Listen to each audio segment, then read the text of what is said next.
રસિકબા તમે ગઈકાલે ચિત્તોડગઢ હું કામ ગયા હતા એમ મને મતલબ અહીં આવવાનું તો તમે પહેલા હું કામ ત્યાં ગયા?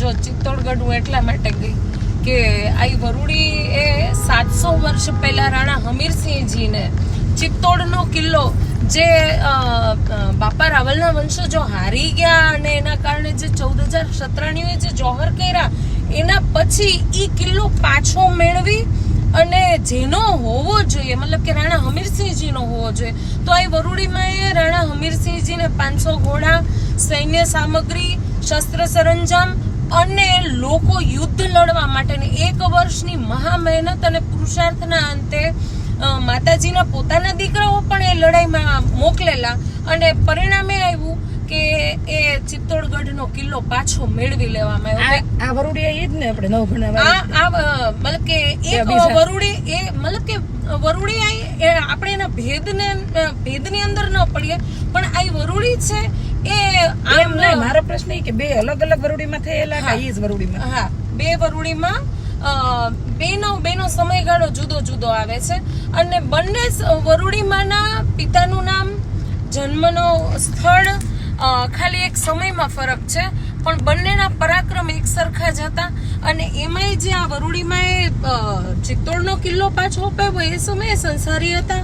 એમના લગ્ન ખોડગામમાં થયા હતા અને પોતે એમના પતિ છે બહુ મોટા ઘોડા અને બળદના સોદાગર હતા. એના કારણે એમની અટક સોદા એવી લખાય એટલે માતાજીના વંશજો છે એ સોદાચારણો તરીકે ઓળખાય છે.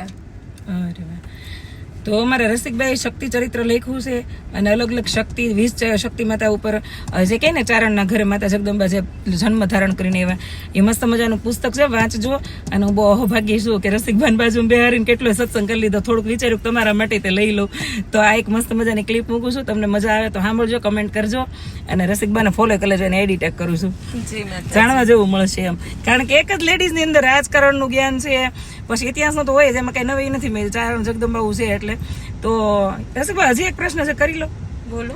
હવે કેમ એવા ચારણના ઘરે એવા દીકરીઓ નથી જે શક્તિ રૂપે આપણે ખોડિયારમાં છે જે તે સમયે આવડમાં બધા માતાજીઓ અવતરી રહ્યા અત્યારે કેમ એવું નથી? એમ મને બહુ પ્રશ્ન છે. પહેલા તો ઈ છે કે ચારણ ઉપર શ્રદ્ધા સમાજને હોવી જોઈએ. એ સમાજને જો ભરોસો હોય કે ચારણ છે એ રસ્તો કાઢશે જ અને પરિણામ લાવશે જ તો મને તો સમાજ ઉપર પ્રશ્ન છે કે ચારણો ઉપર અને સંશય સૌથી પહેલું કે આજે જે આપણે જોઈએ કે રા નવઘણ ને કુલડીએ કટક જમાડ્યું હતું તો એ કેટલા લોકોનો પ્રશ્ન થાય છે. તો જ્યારે સમાજમાં સંશયનું